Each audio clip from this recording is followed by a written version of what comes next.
السلام عليكم ورحمة الله وبركاته. الحمد لله وأصلي وأسلم على سيدنا محمد وعلى آله وصحبه وسلم أجمعين. walaalaha muslimiinta meel kasta ay joogaan waxaan soo horumarinayaa ciid mubaarak taqabbal allahu mina waminkum min alcaa'idiin min alfaa'iziin.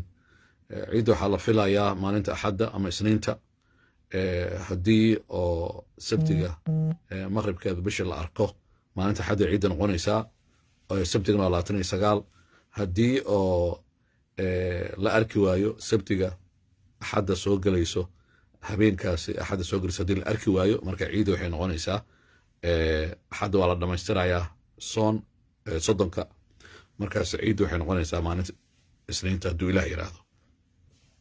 marka waxaan rabaa axkaamta zakaatulfitriga oo dadka aad u weydiinaya inaan soo dejiyo. marka hore intaan su-aalal isoo weydiin intaan ka jawaabin zakaatulfitri maxay tahay? zakaatulfitri culamadu waxay dhahaan waa zakaatulbadan, qofka laga rabaa maaha maalka lama fiirinayo. sida zakaatulmaalka maalka la fiirinaya, xoolaha qofku leeyahay la fiirinaya, laakiin zakaatulfitri maaha qofka jiritaankiisa la fiirinaya. qofka ma nool yahay, qof muslim ah way ku waajibaysaa.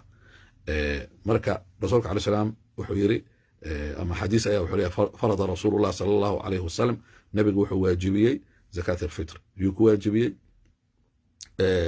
xadiiska wuxuu leeyahay cala alxur waluntha, qofka xorta ah, cala alxur iyo walcabd, qofka xorta ah, qofka addoonka ah. kole ad wax addoona ma jiro, laakiin waagaas laga hadlaya taariikhaan addoomay lahaayeen dadka. addoonkaasi waa ku waajibaysaa, sayidkiisaa bixinayo oo maadaama hadduu asiga markaasi shaqa wax lagu siiyana isaga markaasi wuu bixinaya laftigiisa, waa jirkiisa waa wax laga bixinayo. cala aluntha wadhakar waxaa loola jeedaa rag iyo haween waa laga rabaa. macnaha ma la dhahayo ragga keliya shaqeeyo haweenkoo kale ma bixinayaan, lama dhahayo. rag iyo haween labadaba bixinayaan. cala alkabiiri wasagiir uu leeyahay xadiiska, cala alkabiir wasagiir waxaa loola jeedaa dadka waaweyn, dadka yar, ilmahana waa bixinayaan, ilmahana waa laga rabaa inay bixiyaan. cunuga hadda dhashay wuu bixinaya zakaatulfitri. zakaatulfitri cunuga dhashay habeenka ciidda waa laga bixinaya zakaatulfitri. zakaatulfitri marka xadiisku wuxuu leeyahay saacan min timir, waa 4 gacmood oo dhexdhexaad ah oo timir ah ama shaciir ah. waagii hore raashinkaasi in la bixiyo ayaa caado ahaan jirtay. hadda culummada waxay kusoo dareen, kusoo ziyaadiyeen lacag ahaan in loo bixin karo. culummada mucaasirka ah qaar diiday way jiraan, laakiin lacag ahaan in loo bixin karo. marka maraykan markaad joogtid halkii cunug waa $10 waa. haddaad tahay faamil ka kooban 5 qof, aabe iyo hooyo 3 ilmood, 50 ayaa aabaha la rabaa inuu bixiyo. su-aasha la soo weydiiyey waxay ahayd gabar oo aabaheeda la joogin laakiin shaqaysa, zakaatulfitri ma laga rabaa? ninna ma qabo. haa, zakaatulfitri waa laga rabaa. aabaha hadduu uu bixin kara aabaha bixinayo. haddii laakiin qof weyn ay tahay oo shaqaysata, iyada inay bixisay noqonaysaa haddii aabaha uu bixin waayo. laakiin hadduu aabaha bixiyo lagama rabo.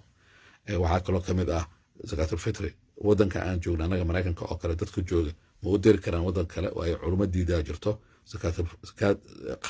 gaar ahaan culummadaasi waxay aad u fiirinayaan waxa la yirahdo localka, dadka meesha joogo in la baahi tiro. laakiin iyadoo saas ay tahay culummadu waxay yiraahdeen sida Kenya, waxaan loo jeedaa Yemen, Soomaaliya, wadamada dhaqaalahooda aad u hooseeya oo kale ama dadkooda aad u dhiban yihiin, in lagu bixiyo way ajar badan tahay. marka in la diro oo weli laga gaarsiiyo intaan ciidda isan dhalan, taasna waa wax banaan waaye hadduu ilaah yiraahdo. su-aasha kale ugu dambaysa la soo weydiyo waxaa ka mid ah zakaatulfitriga ma la siin karaa qof adiga aad masruufto laakiin ilmahaaga iyo xaaskaaga iyo labada waalid aan ahayn? haa, waa la siin karaa. sababtoo ah qofka aad masruufto oo ilaahay dartiisa u masruufto ama qaraabana u masruufto, waajib masruuf hadduusan ku saarnayn zakaatulfitri way ku baxaysaa. qofka oo zakaatulfitri aadan siin karin waxaa waaye ilmaha adiga aad dhashay, sababtaa adaa waajib ku ah. anaha waxaan u jeedaa waajibay kuugu tahay masruufkooda inaad adiga ka bixiso waaye, laakiin iyaga adiga ma siin karta. laakiin ilmo kaloo masaakiin iyo dad kaloo